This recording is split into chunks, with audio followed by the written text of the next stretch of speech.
সরকারি প্রাথমিক বৃত্তি পরীক্ষা। পঞ্চম শ্রেণীর শিক্ষার্থীরা সরকারি প্রাথমিক বৃত্তি পরীক্ষায় অংশগ্রহণ করতে পারবে।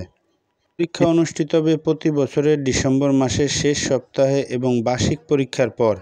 পরীক্ষার বিষয় বাংলা, ইংরেজি, গণিত এবং বিজ্ঞান। পূর্ণমান 100 নম্বর। সময় 2 ঘন্টা। সিলেবাস সম্পূর্ণ বই।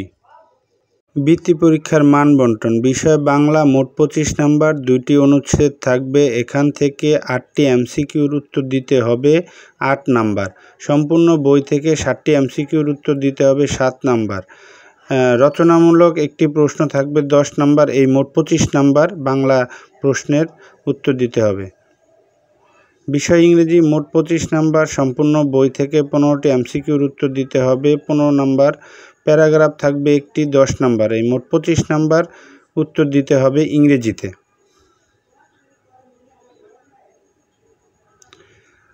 বিষয় গণিত, মোট 25 নাম্বার। সম্পূর্ণ বই থেকে 15টি এমসিকিউর উত্তর দিতে হবে 15 নাম্বার। 2টি অঙ্ক করতে হবে 5 5 10 নাম্বার থাকবে। এই মোট 25 নাম্বারের গণিতে উত্তর দিতে হবে। বিষয় বিজ্ঞান, মোট 25 নাম্বার। সম্পূর্ণ বই থেকে 15টি এমসিকিউর উত্তর দিতে হবে 15 নাম্বার। 2টি রচনামূলক প্রশ্ন থাকবে 5 5 10 নাম্বার। মোট 25 নাম্বারের উত্তর দিতে হবে। আসেন এবার কিছু নিয়মকানুন জেনে নেই। এমসিকিউর প্রশ্নের 4টি অপশন থেকে 2টি বা ততোধিক অপশন নির্বাচন করলে উক্ত প্রশ্নের উত্তর বাতিল করা হবে।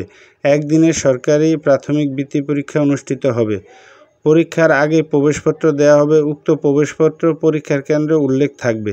কেউ পরীক্ষা দিতে না চাইলে তাকে বাধ্য করা যাবে না। 2 ধরনের বৃত্তি দেওয়া হয়, ট্যালেন্টফুল, সাধারণ বৃত্তি। ট্যালেন্টফুল বৃত্তি সম্পর্কে জানব। ট্যালেন্টফুল বৃত্তিপ্রাপ্তদের মাসিক 300 টাকা করে দেওয়া হয়।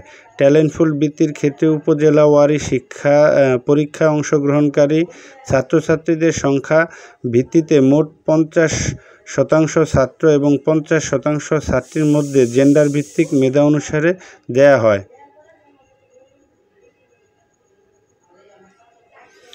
সাধারণ বৃত্তি। সাধারণ বৃত্তি কি? সাধারণ বৃত্তি প্রাপ্তদের মাসিক 225 টাকা করে দেয়া হয়। সকল সাধারণ বৃত্তির ক্ষেত্রে ইউনিয়ন ও ওয়ার্ড ভিত্তিক 3 জন ছাত্র 3 জন ছাত্রী নির্বাচন করা হবে। বৃত্তিপ্রাপ্ত শিক্ষার্থী 8ম শ্রেণী পর্যন্ত সরকারি প্রাথমিক বৃত্তি অর্থ পাবে। প্রতি বছর 5ম শ্রেণীর সরকারি প্রাথমিক বৃত্তি পরীক্ষা চলমান থাকবে এবং জানুয়ারি থেকে ডিসেম্বর পর্যন্ত বৃত্তি পরীক্ষার জন্য প্রস্তুতি নিতে হবে। এখন